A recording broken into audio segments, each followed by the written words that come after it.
जय श्री हरि। सनातन धर्म में हर तिथि का अपना अलग अलग महत्व है। इन्हीं में से एक है पूर्णिमा तिथि। हर पूर्णिमा तिथि को अलग अलग नामों से जाना जाता है। माघ महीने में आने वाली पूर्णिमा को माघी पूर्णिमा कहते हैं। माघी पूर्णिमा की तिथि को बहुत ही महत्वपूर्ण माना गया है। माघ पूर्णिमा के दिन जगत के पालनहार श्री हरि विष्णु और देवी लक्ष्मी की पूजा की जाती है। माघी पूर्णिमा के दिन नदियों और संगम में स्नान करने का भी प्रचलन है। शास्त्र कहते हैं कि पौष पूर्णिमा से लेके माघ पूर्णिमा तक पवित्र नदियों और खासकर संगम में स्नान करने से सूर्य और चंद्रमा युक्त दोषों से छुटकारा मिलता है और स्वर्ग की प्राप्ति होती है। इसलिए इस दिन को पुण्य योग भी कहा जाता है। इस दिन जप, तप और दान से विष्णु जी की कृपा मिलती है। मान्यता है कि माघ पूर्णिमा की पूजा के दौरान कथा का पाठ जरूर करना चाहिए। ऐसा ना करने से व्यक्ति शुभ फल की प्राप्ति से वंचित रहता है और उसे अपने व्रत का पूर्ण फल नहीं मिल पाता।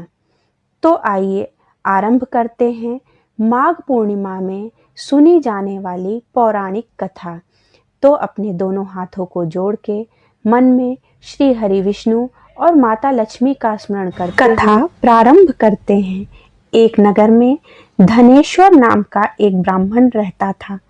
उसकी पत्नी का नाम रूपवती था, जो कि बहुत ही पतिव्रता और सर्वगुण संपन्न थी, लेकिन उनके कोई संतान नहीं थी। इसलिए वे दोनों बहुत ही चिंतित रहते थे। एक बार उस नगर में एक महात्मा आए। उन्होंने उस नगर की सभी घरों से दान ले लिया, लेकिन धनेश्वर की पत्नी जब भी उन्हें दान देने आती तो वे उसे लेने से मना कर देते। एक दिन धनेश्वर महात्मा के पास गया और उनसे पूछा कि हे महात्मा, आप नगर के सभी लोगों से दान लेते हैं, लेकिन मेरे घर से कभी दान नहीं लेते। हमसे अगर कोई भूल हुई है तो हम ब्राह्मण दंपत्ति आपसे क्षमा याचना करते हैं। इस पर महात्मा ने कहा, नहीं विप्र, तुम तो हमेशा आदर सत्कार करने वाले ब्राह्मण हो। तुमसे भूल के भी कभी कोई भूल नहीं हो सकती। महात्मा की बात सुनकर धनेश्वर हाथ जोड़कर बोला, हे मुनिवर, फिर आखिर क्या कारण है जो आप हमारे घर से भिक्षा नहीं लेते? कृपया हमें उससे अवगत कराएं।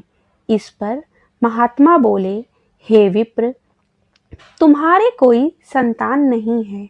जो दंपत्ति निसंतान हैं, उनके हाथ से मैं भिक्षा कैसे ग्रहण कर सकता हूँ? तुम्हारे द्वारा दिया गया दान लेने के कारण मेरा पतन हो जाएगा। बस यही कारण है कि मैं तुम्हारे घर से दान स्वीकार नहीं करता। मुनिवर से ऐसे वचन सुनकर धनेश्वर उनके चरणों में गिर पड़ा और विनती करते हुए बोला, हे महात्मा, संतान न होने के कारण ही हम पति पत्नी जीवन में बहुत दुखी और बहुत ही निराश हैं। यदि संतान पाने का कोई उपाय हो तो बताने की कृपा करें मुनिवर। ब्राह्मण का दुख देखकर महात्मा बोले, हे विप्र, तुम्हें एक बहुत ही आसान तरीका बताता हूँ, जिसे तुम बहुत ही भलीभांति कर सकते हो। तुम्हें 16 दिनों तक वन में जाके काली माता की पूजा करनी है और उन्हें प्रसन्न करना होगा। तो उनकी कृपा से अवश्य ही तुम्हें संतान की प्राप्ति होगी। इतना सुनकर धनेश्वर बहुत खुश हुआ। उसने महात्मा का आभार प्रकट किया और घर आकर अपनी पत्नी को सारी बात बताई।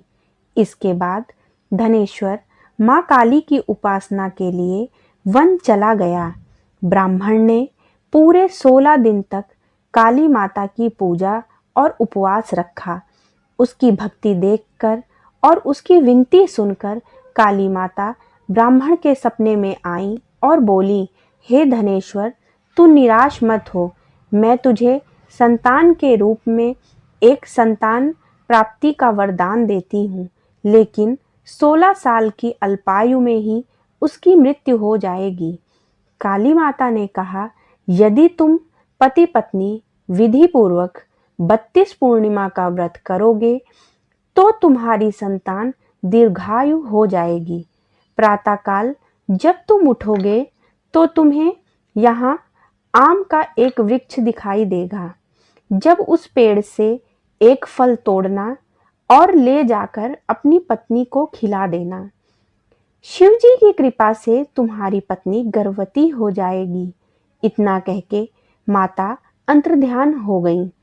प्रातःकाल जब धनेश्वर उठा तो उसे आम का एक वृक्ष दिखाई दिया, जिस पर बहुत ही सुंदर फल लगे हुए थे।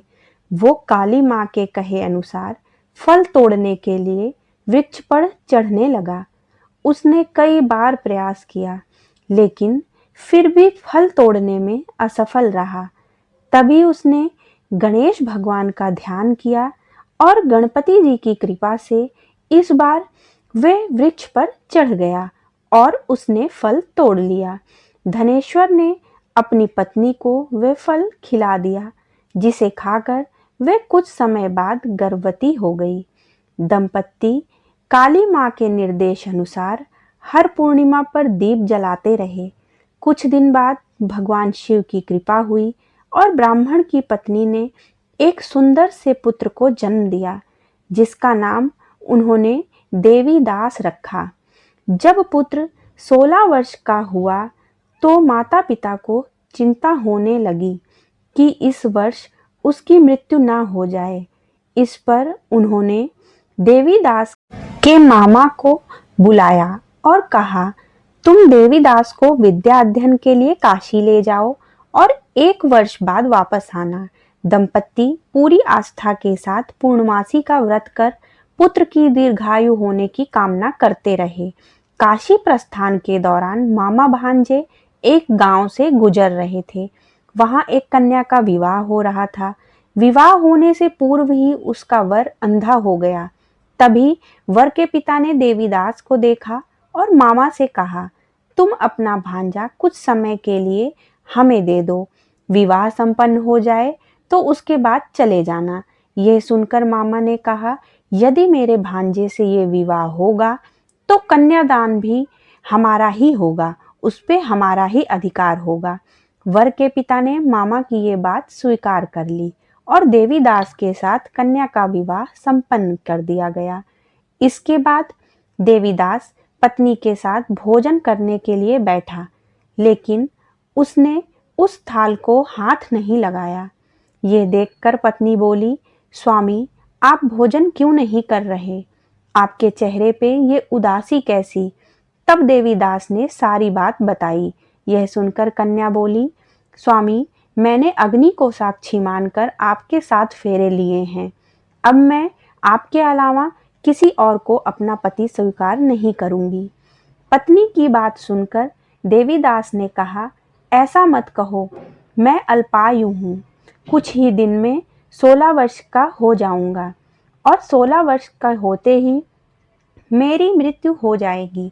इस पर उसकी पत्नी ने कहा, स्वामी, जो भी मेरा भाग्य में लिखा होगा मैं उसे स्वीकार करूंगी।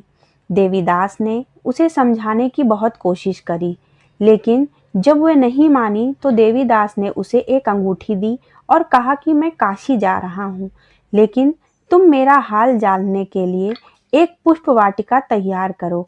उसमें भली भांति भांति के पुष्प लगाओ और उन्हें जल से सींचती रहो। यदि वाटिका हरी भरी रहे, पुष्प खिले रहें तो समझना मैं जीवित हूँ, और अगर वाटिका सूख जाए तो समझ लेना कि मेरी मृत्यु हो चुकी है। इतना कहकर देवीदास वहां से काशी चला गया। अगले दिन सुबह जब कन्या ने दूसरे वर को देखा तो बोली, ये मेरा पति नहीं है, मेरा पति काशी पढ़ने गया है। यदि इसके साथ मेरा विवाह हुआ है तो बताए कि रात्रि में मेरे और इसके बीच क्या बातें हुई और इसने मुझसे क्या कहा और मुझे क्या दिया। यह सुनकर वर बोला, मुझे कुछ नहीं पता, और पिता पुत्र वहां से वापस चले गए। उधर एक दिन प्रातःकाल एक सर्प देवीदास को डसने के लिए आया, लेकिन उसके माता पिता के द्वारा किए जाने वाले पूर्णिमा व्रत के प्रभाव के कारण वह डस नहीं पाया। इसके बाद काल स्वयं वहां आए और शरीर से प्राण निकालने लगे। देवीदास बेहोश होकर गिर पड़ा। तभी वहां माता पार्वती और शिवजी आए। देवीदास को बेहोश देखकर देवी पार्वती बोली, हे स्वामी, देवीदास की माता ने 32 पूर्णिमा का व्रत रखा था, उसके फलस्वरूप कृपया आप इसे जीवन दान दें। माता पार्वती की बात सुनकर भगवान शिव ने देवीदास को पुनः जीवित कर दिया। इधर देवीदास की पत्नी ने देखा कि पुष्प वाटिका में एक भी पुष्प नहीं रहा। वो जान गई उसके पति की मृत्यु हो चुकी है और रोने लगी। तभी उसने देखा कि वाटिका फिर से हरी भरी हो गई। यह देखकर वह बहुत प्रसन्न हुई। उसे पता चल गया कि देवीदास को प्राणदान मिल चुका है। जैसे ही देवीदास 16 वर्ष का हुआ, मामा भांजा काशी से वापस चल पड़े। रास्ते में जब वो कन्या के घर गए तो उसने देवीदास को पहचान लिया और प्रसन्न हुई।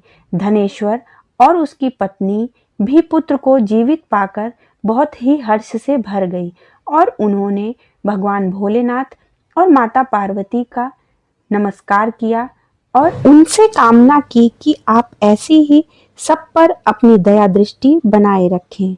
हे भोलेनाथ, हे भगवान विष्णु, जैसे आपने इन दोनों दंपतियों पे दया की, करुणा की, वैसे ही हम सब पे अपनी करुणा दृष्टि बनाए रखना।